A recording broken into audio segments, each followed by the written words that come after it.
त्रिलोकी का वैभव छोड़कर प्रभु के प्रेम में मतवाला होकर कोई चल दे तो संसार के किसी स्वार्थी व्यक्ति को तो वो पागल ही लगेगा कि भाई देखो क्या कर रहा है। क्योंकि सुख की परिभाषा सबकी अलग अलग है ना, किसी के लिए सुख क्या है, किसी के लिए सुख क्या है। पर मैं कहता हूं जो सुखी हो गया है उससे पूछिए सुख क्या है। जो केवल अभी सुख ढूंढ रहा है उसकी बात पर विश्वास मत करिए। श्री विवेकानंद ने कितने कितने संतों से पूछा, मिले हो, देखा है, सब कर तो रहे, अपना अपना साधन सब कर रहे हैं, कोई तपस्या में लगा है, कोई जप में लगा है, कोई योग साधन कर रहा है। जब विवेकानंद सीधे प्रश्न पूछते ना, भाई देखा है, कुछ देखा है, मुंह नीचे कर लेते वो सब। तो बोले तुम हमारे काम के नहीं हो। जो अभी ढूंढ रहा है उसकी बात नहीं मानना, जिसको मिल गया है उसकी बात मानना। तो कबीर कहता है, कोई कहता पोथिन की लेखी, मैं कहता आंखन की देखी। इसलिए भाई मेरी बात माननी पड़ेगी, मैं आंखों देखी बात कह रहा हूं। तो जिसने सुख पा लिया है, जो सुखी हो गया है, उससे पूछो सुख क्या होता है। उसके पास है सुख की वास्तविक परिभाषा, नहीं तो कोई भी उलझा देगा आपको। इसलिए गत सत्र में मैंने आपको कहा था, कहीं भी मत लगा देना अपनी श्रद्धा विश्वास। गुरु ढूंढने की गलती तो करना ही नहीं कभी। शिष्य गुरु को नहीं ढूंढता है, गुरु शिष्य के पास आता है, वो चल के आता है। यही उसका गुरुत्व है, यही उसकी बड़ाई है, सब तेरी वड्याई, यही उसकी पूर्णता है, यही उसकी कृपा करुणा है। यही संत कह रहे हैं, कुमति कूप में पतन था। अंधे कुएं में गिरा व्यक्ति कहां जा सकता है। हम तो स्वार्थ के उस अंधकूप में गिरे हैं ना। महाराज वाणी में बात कह रहे हैं, ग्रह अंधकूप ते माया। हम तो अंधे कुएं में गिरे हैं। अपना सोचा, अपने परिवार का सोचा, और केवल सोचा ही नहीं, मोह में आसक्ति में पड़ा जीव क्या क्या पाप करता है, कैसे कैसे पाप करता चला जाता है। उसको न सही न गलत कुछ समझ में नहीं आता। धन के लोभ में, विषय सुख के लोभ में, छल कपट, और जाने कैसे कैसे पाप कमाता है। कई बार कहता हूं ना मैं आपसे, देखो कितनी बड़ी मूढ़ता है ये, क्या बुद्धि की जड़ता है। आश्चर्य होता है इसका विचार करके, कितना पाप करके व्यक्ति संसार की वस्तु कमाता है, वस्तु यही रह जाती है, पाप साथ जाता है।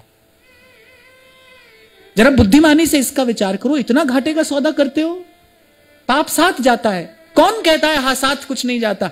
साथ जाता है भाई। आपका पुण्य पाप, आपका कर्म, आपका प्रारब्ध आपके साथ जाता है। आप ये ना समझना सब यही छोड़कर जाओगे, कुछ साथ भी जा रहा है आपके। और मैं कहता हूं कि यहां पर थोड़े स्वार्थी बनो।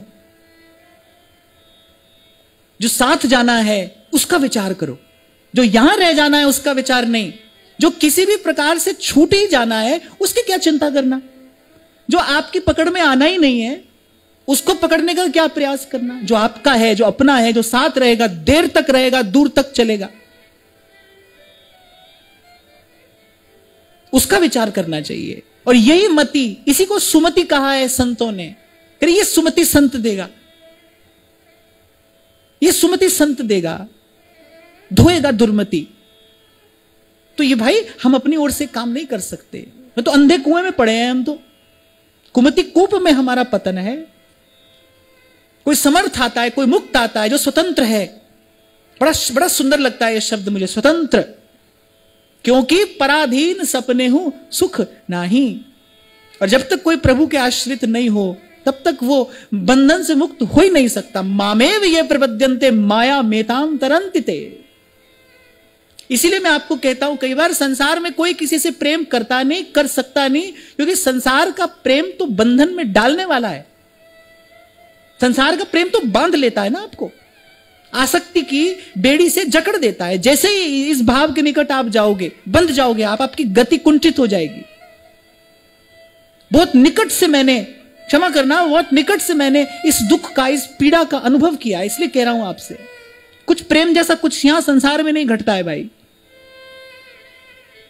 यहां तो युक्ति से मुक्ति करा लो, अपनी युक्ति से मुक्ति करा लो, यही बुद्धिमानी है। यहां तो कुछ भी हो बांध लेने वाला है आपको। प्रभु का प्रेम आपको स्वतंत्र करता है, मुक्त करता है, जीवन मुक्त, परम स्वतंत्र। और ध्यान रखना, पराधीन सुपने हूं सुख नाही। जो किसी के भी अधीन है, दुर्दास जी भी कह रहे हैं ना, सो सुख दुख सम जानिए जो होए पराए हाथ। पराधीन सुपने हूं सुख नहीं, उसको स्वप्न में भी सुख नहीं है।